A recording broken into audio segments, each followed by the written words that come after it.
பொம்பளைங்க நாம நினைச்சா எந்த வயசுலயும் சாதிக்க முடியும். நீங்க இவ்ளோ இனிமையா பாடுற திறமையெல்லாம் கடவுள் கொடுக்கிற வரம். அதெல்லாம் என்னைக்குமே போகாது. நீங்க திரும்பவும் பாடணும்க்கா. நீங்க ஆசைப்பட்டது எல்லாம் சாதிக்கணும். நடக்கிறது எதையாவது பேசி இந்து. காலையில எந்திரிச்சு இங்க வந்தா என்ன சமைக்கிறதுன்னு மட்டும்தான் யோசிக்க முடியுமே தவிர சாதிக்கிறத பத்தியெல்லாம் யோசிக்க முடியாது. நைட்டு தூங்குற வரைக்கும் வீட்டு ஆம்பளைங்க என்ன சொல்றாங்களோ அதை கேட்டுட்டு கீ கொடுத்த பொம்மை மாதிரி அதை பண்றதுக்கு தான் நேரம் சரியா இருக்கும்.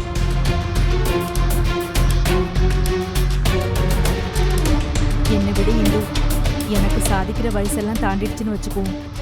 நம்ம சித்ராவை எடுத்துக்கோம். சித்ரா எவ்வளோ நல்லா படிக்கிற பொண்ணு தெரியுமா?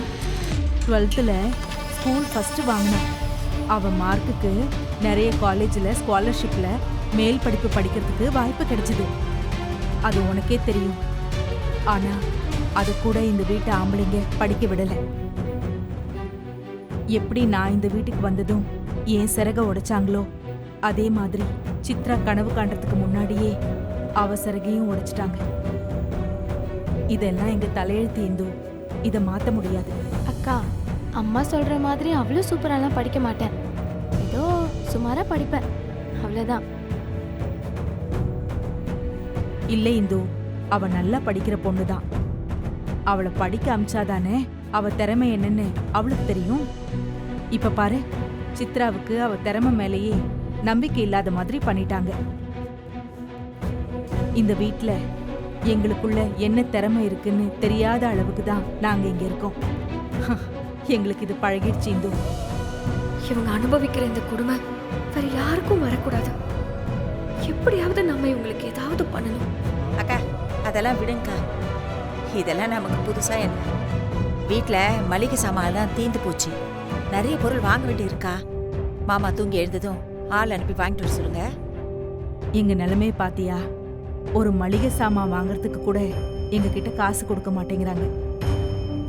தலையில வைக்கிற ஹேர்பின்ல இருந்து எங்களுக்குன்னு ஏதாவது ஒரு பொருள் வாங்கணும்னா கூட பணத்துக்கு நாங்க அவங்க கிட்ட தான் போய் நிக்கணும்.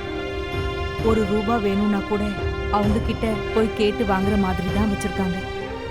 ஏன்னா எந்த ஒரு விஷயமா இருந்தாலும் பொம்பளைங்க ஆம்பளைங்களை சார்ந்துதான் இருக்கணும்னு அவங்க நினைக்கிறாங்க. இதுல எங்க இந்து நாங்க சாதிக்கிறது?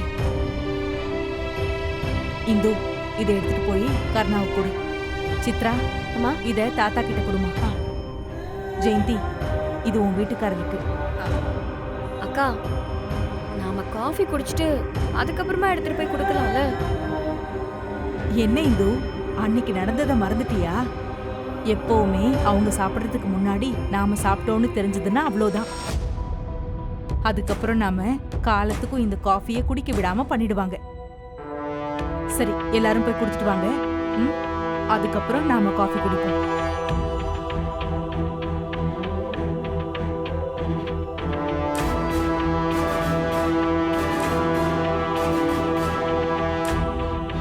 நாம இந்த வீட்டை விட்டு போன கொஞ்ச நாளையே திரும்பவும் இவங்க எல்லார்கிட்டையும் அந்த பழைய பயத்தை விதைச்சிட்டாங்க.